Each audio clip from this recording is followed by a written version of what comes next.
அரசாங்க மருத்துவமனைக்கு எந்த ஒரு பெரிய அதிகாரிகளும் அல்லது எந்த ஒரு பெரிய அரசியல்வாதிகளும் வரமாட்டாங்க.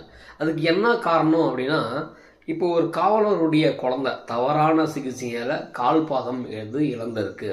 அதை கேட்டு நீதி கேட்டு போராடிட்டு இருக்காங்க. அந்த காவலரை அந்த அடிமட்ட பணியாளரை அங்குள்ள காவல்துறை சேர்ந்தவர்கள் போகிறாங்க. அப்போ காவலருக்கே அந்த நிலைமைனா சாதாரண பொதுமக்களுக்கு எந்த மாதிரியான நிலைமை வரும்?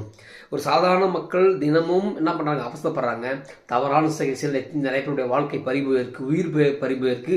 இதையெல்லாம் செய்திகளிலும் ஊடகத்திலும் பெரிய பேசு பொருளாகும்னா அது ஆகாது. ஏன்னா அவங்கள சாமானிய மக்கள், ஒன்லி வாக்கு மட்டும் அளிக்கக்கூடிய மக்கள், இது அன்றாட வாழ்க்கை மட்டும் போனால் போதும் என்று வாழக்கூடிய மக்கள். ஆனால் இதுவே ஏதாவது ஒரு பெரிய பெரிய விஐபி அல்லது பெரிய பெரிய அதிகாரிகள் அல்லது சமூக வலைத்தளங்களில் அசிங்கமாக இருந்து கொண்டு தன்னுடைய முகநூல் பக்கத்தில் தப்பாக இருந்தாலும் அது கேவலமாக இருந்தாலும் கான்ட்ரவர்ஸ் ஆகி ஃபேமஸ் ஆனால் அவங்களுக்கு பிரச்சனைனா அப்போ மீடியாக்கள் ஊடகங்கள் எடுத்து பேசுமே தவிர வேறு எந்த ஒரு விஷயத்துக்கும் இந்த ஊடகங்களும் பத்திரிகைகளும் வராது. அதெல்லாம் சொல்கிறேன்.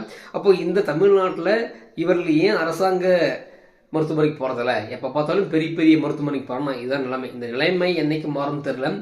கூடிய விரைவில் அமைக்கின்ற அரசாங்கமோ இல்லை வருகின்ற அரசாங்கமோ இனி வரும் காலங்களில் அவருடைய பிள்ளைகளோ அவர்களுடைய உறவினர்களோ அந்த அரசாங்க மருத்துவமனையில் ஒரு முறையாவது ஒரு நாள் போய் அட்மிட் ஆகணும் என்ற ஒரு சட்டத்தை கொண்டு வந்தாலோ அல்லது அந்த துறை சார்ந்தவர்கள் கம்பல்சரி டெய்லியும் ஒரு மருத்துவமனைக்கு சென்று அவர்கள் ரிப்போர்ட் சப்மிட் பண்ணுகின்ற ஒரு சட்டம் வந்தால்தான் இந்த நிலைமை மாறும்.